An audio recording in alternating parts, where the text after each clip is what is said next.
उत्तर प्रदेश में 9 विधानसभा सीटों पर हुए उपचुनाव को लेकर नतीजे सामने आ चुके हैं, जिसके बाद पक्ष विपक्ष एक दूसरे पर हमलावर दिखाई दे रहे हैं। एक तरफ बीजेपी खेमे में खुशी का माहौल है, तो वहीं दूसरी तरफ सपा ने चुनावी नतीजों पर कई गंभीर सवाल उठाए हैं।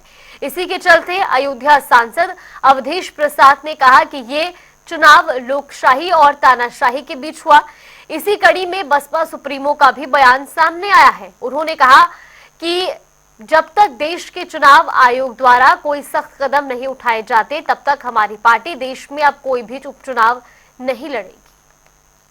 महाराष्ट्र में भारतीय जनता पार्टी गठबंधन की ऐतिहासिक विजय से कांग्रेस पार्टी और उसका गठबंधन चारों खाने चित्त पड़ा है, बदहवासी में है।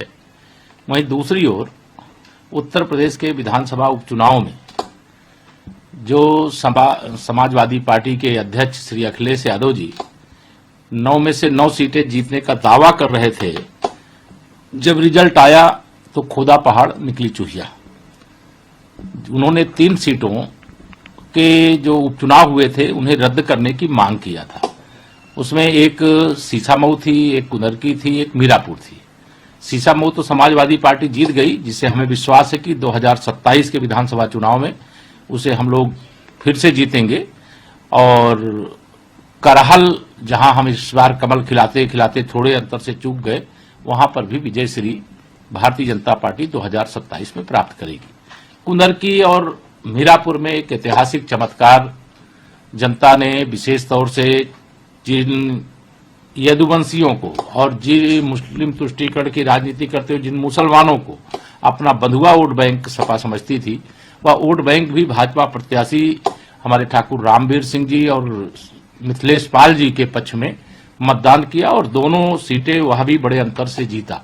अब लगता है कि आज रात में श्री अखिलेश यादव जी को नींद तो नहीं आई होगी, करवट बदलते रहे अब गुमराह करने के लिए कि हम शपथ पत्र भरवाएंगे, शिकायत करेंगे। अरे भाई, जो शिकायत करना है तो आप तो चुनाव के दौरान भी करते रहे।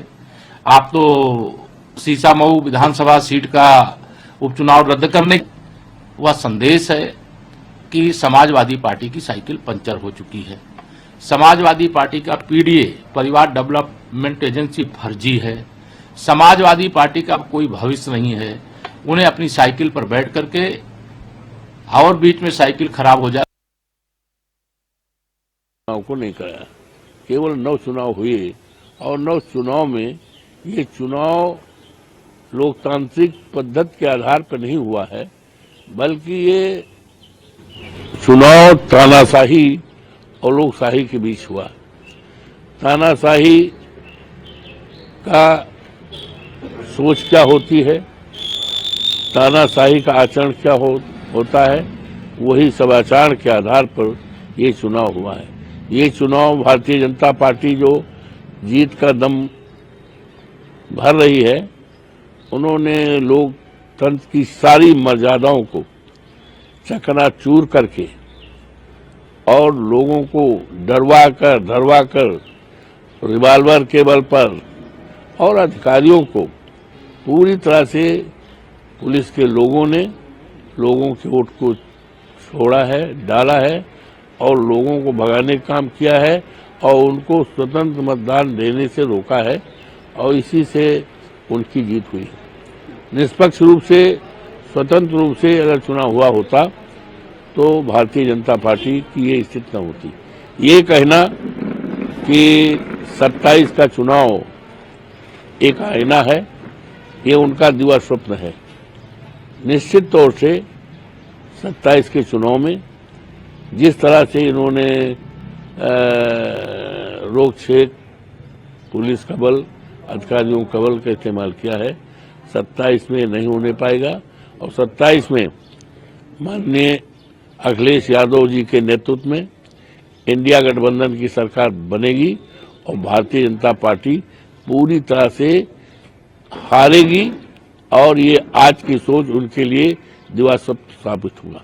महाराष्ट्र में एनडीए की बड़ी, यूपी में 9 विधानसभा की सीटों पर हुए उपचुनाव में इस बार जो वोट पड़े हैं और उसके बाद जो कल नतीजे आए हैं, तो उसको लेकर अब ये आम चर्चा है, मैं खुद नहीं कह रही हूँ, ये लोगों में आम चर्चा है कि पहले देश में बैलेट पेपर के जरिए चुनाव जीतने के लिए सत्ता का दुरुपयोग करके फर्जी वोट डाले जाते थे, और अब तो ईवीएम के जरिए भी ये कार्य किया जा रहा है, जो लोकतंत्र के लिए बड़े दुख व चिंता की बात है। इतना ही नहीं, बल्कि देश में लोकसभा व राज्यों में विधानसभा आम चुनाव के साथ साथ खासकर उपचुनावों में तो अब ये कार्य काफ़ी खुलकर किया जा रहा है। और ये सब हमें हाल ही में हुए यूपी के उपचुनाव में काफ़ी कुछ देखने के लिए मिला है। और इस बार महाराष्ट्र स्टेट में विधानसभा के हुए आम चुनाव में भी इसको लेकर काफ़ी आवाज़ें उठाई जा रही हैं। ये अपने देश में यह लोकतंत्र के लिए बहुत बड़ी खतरे की घंटी भी है। ऐसी स्थिति में अब हमारी पार्टी ने ये फैसला लिया है कि जब तक देश में फर्जी वोटों को डालने से रोकने के लिए देश के चुनाव आयोग द्वारा कोई सख्त कदम नहीं उठाए जाते हैं, तो तब तक हमारी पार्टी देश में खासकर अब कोई भी उपचुनाव नहीं लड़ेगी। मैं